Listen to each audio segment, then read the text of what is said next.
Usa ka mayng gabi pag-usab kanimo mga angkol og mga auntie.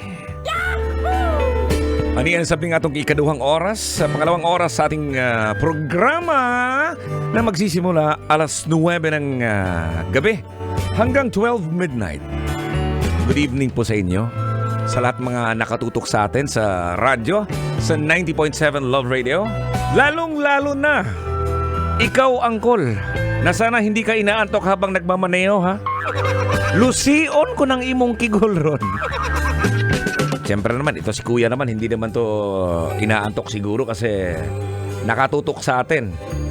UV Express Driver ACD 5883. Pag inaantok ka, yung isang pasahero dyan, lusion imong kigol. Yung mga nanonood sa atin sa 90.7 Love Radio Manila page, hello po sa inyo sa Facebook. Nag-Facebook live po tayo. Ayan po mga angkol, nabanggit kanina sa ating unang oras etong tungkol sa mga bagay-bagay na nagpapasaya po sa atin. Ano-ano kaya ito mga kabisyo? Kung kining tulo ka oras na ito, no? Magtuki-tuki kita. Kabahin nining mga magpahalipay sa atua. Hindi naman kailangang mga materyales o mga material na bagay, no? Basta lang kung ano-ano ito. Pwede naman natin sabihin na dahil nga ito, may nakuha ka, ganon. Pero kailangan po natin talagang malaman, no? Para mas lalo nating maintindihan kung ano po iyon. Ayan.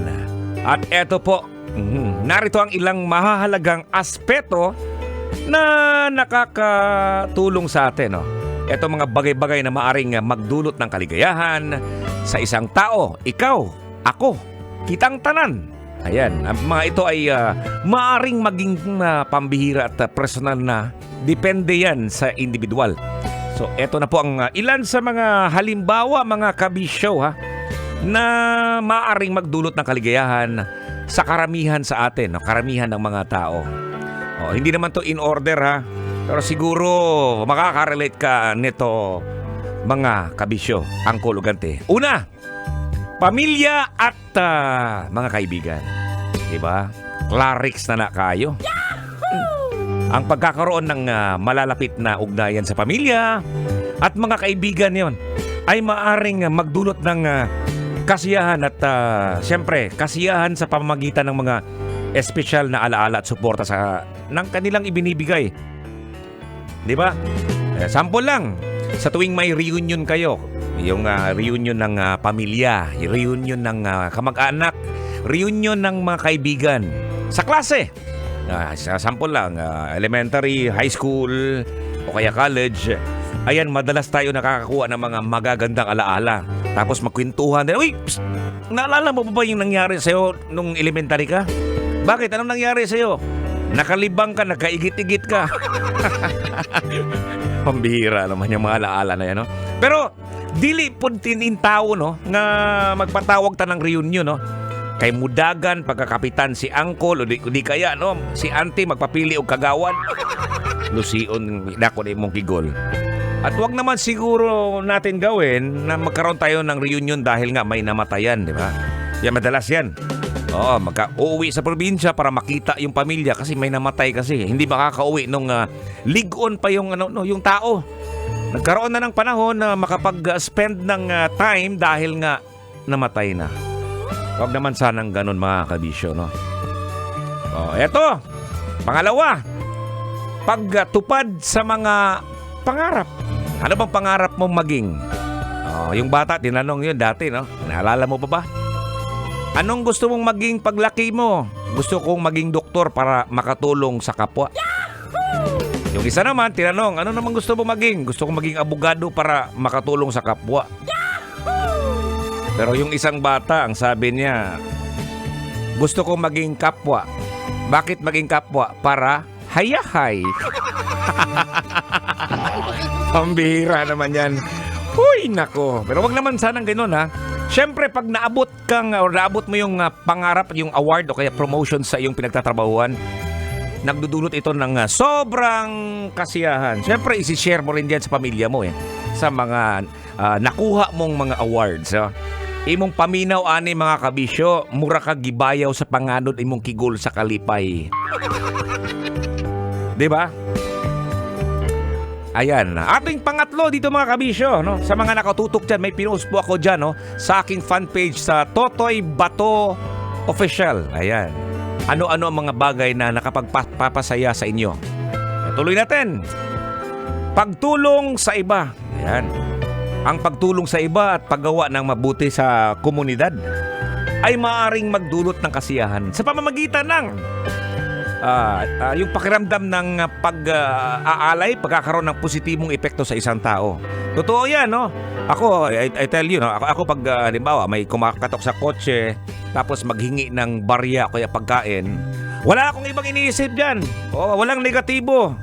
Kukuha ko ng pera kung meron akong pera. Iaabot ko yun sa naghihingi. Kasi, siyempre naman, alam mo, ako bilang, yung mga nakaranas ng paghirap sa buhay, no? Yung mga nalingkamot, gali, sila yung mga madalas na kusang namigay ng pera, kaya yung bibigay ng pagkain. Kasi, alam natin, no? Ikaw, kapahibaw ka, nga naranasan mo rin yung panahon na yan na wala kang pagkain. Kaya iabot mo naman. Hindi yung tingnan mo naman yung katawan niya, no? Tingnan mo yung braso, ang laki-laki ng braso, tapos hindi nagtatrabaho. Sa akin naman, wag naman sanang ganon yung perspektibo po natin. Siguro swerte lang po tayo, kaya naman nagkaroon lang tayo ng tulong sa Diyos dahil nga nagkaroon tayo ng magandang trabaho. Kaya siguro binigyan ka ng trabaho, magandang trabaho ng Panginoon para makatulong ka rin sa kapwa. Diba? Simple lang, dapat ganun ang iisipin mo, kabisyo, para hindi magiging negatibo ang pang-iisip, pangunahuna ni mo. Ayan, so masarap talagang feeling ng nakakatulong ka. Hindi yung tutulong ka nga para magkaroon ka ng maraming views. Tama naman yun. Cool, kaya ginagawa ko itong pagtulong ko kasi maraming nanonood sa akin sa YouTube. Pag maraming nanonood, malaki yung kita, di ba? Para sa akin, okay pa, so alright ang ganun. Dapat ganun yung perspektibo mo. Pero hindi yung mas inuuna mo pa yung pera. Maraming mga vloggers dyan, shout out sa mga vloggers na tumutulong sa mga nangangailangan. Hello po sa inyo, wala pa akong negatibong iniisip sa inyo. Ang punto ko dito is, masarap talaga ang feeling pag nakakatulong ka. Eto pa, dagdag ko pa, pang-apat to ha. Kalusugan at kagalingan. Ang pagkakaroon ng mahusay na kalusugan at pangangalaga sa sarili ay maaaring magdulot ng kaligayahan sa pamamagitan ng pagkakaroon ng enerhiya at kakayahan na gawin ang mga bagay na gusto ng isang tao. Masaya tayo pag okay yung kalusugan natin, tsaka magaling tayo tulong tayo no? Meron yan. Meron pang dagdag ako. Pag-unlad sa karera at personal na pag-unlad. Ito na yung sinasabi ko. Binigyan ka ng magandang trabaho, maganda yung kita mo, kumbaga hayahay ka. Ayun. Siyempre, natutuwa ka. At siyempre, itong pag-unlad mo naman, isi-share mo naman yan sa iba. So, marami pa po tayong nakahilera dito. May dalawa pa ako dito ha.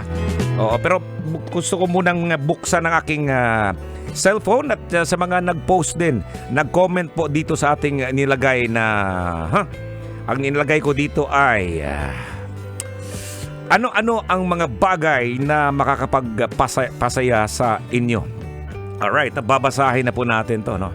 Okay, eto sabi ni Tin Rivera, yung naging kindness and respect for others. Yan, tama din naman yun. Pag kind ka naman at natutuwa din naman, may mga respeto din. Alright, no? So, meron pang ilan dito. Basahin ko ba si Luz Galvadores Enojales. Yung buo ang pamilya toy at ligtas sila palagi. O sana toy makadaog sa loto aron hayahay ang kigol ni Manina itoy. Pinag-uusapan dito pera. Natutuwa ka pag may marami kang pera, no? Eto, sabi ni RTR An. Ayan, sabi niya, di ko na alam toy na makapagpasaya sa akin. Siguro 3 ka bilyon kasi okay na. Pambira naman yan eh. Ayan. Meron pa. Ay sige, ituloy-tuloy natin ito sa ating Facebook Live mga kabisyo ha. So just stay in there sa 90.7 Love Radio at tayo po'y naka-FB Live sa Love Radio Manila. Dito lang sa 90.7 Love Radio. Ngayong gabi. Love Radio, Metro's #1.